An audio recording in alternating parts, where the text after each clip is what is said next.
সবজির কেজি ৬০ টাকা। আমার তাতে কোনো আফসোস নেই। যদি ৬০ টাকার মধ্যে কৃষক যদি ৪০ টাকা পেত, তাহলে আমার সেখানে কোনো আফসোস ছিল না। আমরা বর্তমানে যারা সাধারণ মানুষ আছি, যারা দিন আনি দিন খাই বা খুবই স্বল্প বেতনে চাকরি করি বা মধ্যবিত্ত পরিবারের বসবাস করি, আসলে তারা জানি বর্তমান প্রেক্ষাপটে বর্তমান সমাজে আমাদের বেঁচে থাকাটা কতটা পরিমাণ কষ্ট। কেননা আপনি যে সবজিটা 20 টাকা করে কিনতে পারতেন, সেই সবজিটা আজকে 80 টাকা, 60 টাকা, 70 টাকা করে কিনতে হচ্ছে। তো আপনি তো সারাদিন শুধু সবজি খেয়ে বেঁচে থাকতে পারবেন না। আপনার সবজির পাশাপাশি আমিষ দরকার, ভাত দরকার, সবকিছুই দরকার। আপনি তো সারাদিন সবজি খেয়ে বেঁচে থাকতে পারবেন না। তো আপনি যদি ডেইলি যদি 300 টাকা কামাই করেন, তার মধ্যে যদি আপনি 80 টাকা সবজি কিনেন, তাহলে আপনি আমিষ কিনবেন কি দিয়ে, ভাত কিনবেন কি দিয়ে, তেল কিনবেন কি দিয়ে, তারপর আনুষঙ্গিক যে মশলাগুলো আছে তা কিনবেন কি দিয়ে। আসলে এটা আমাদের আফসোস লাগে, এটা আমাদের দেশে মনে হয় সম্ভব হয় যে কৃষক ফসল ফলান, সে ন্যায্য মূল্য পায় না।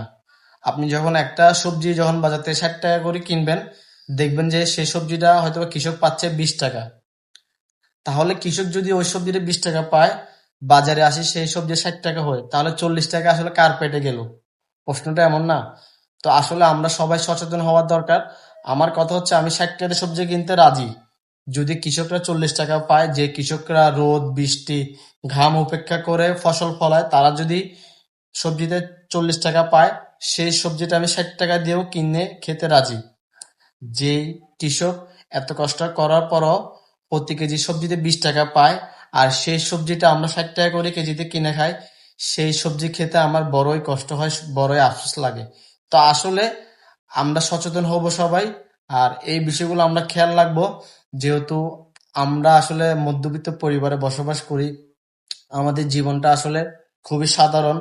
তো আমার কথা হচ্ছে এটাই, আমাদের এই দেশে যে কৃষকরা এত পরিমাণ কষ্ট করে ফসল ফলায়, রোদ বৃষ্টি ঝড় তুফান এইসব মধ্যে ফসল ফলায়, তারা যদি 20 টাকা পায়, তাহলে সবজিটার মূল্য, বাজার মূল্য হওয়ার কথা 30 থেকে 40 টাকা।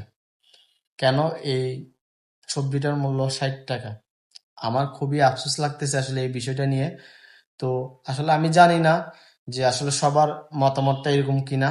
আসলে আমার পার্সোনালি এই জিনিসটা আমার মনে হইলো যে আসলে আমি 60 টাকা দিয়ে খেতে রাজি আছি। মনে করেন আমি একটা সবজি 60 টাকা না, আমি 80 টাকা দিয়েও খেতে রাজি, যদি সেই সবজির প্রকৃত মূল্যটা কৃষক পায়।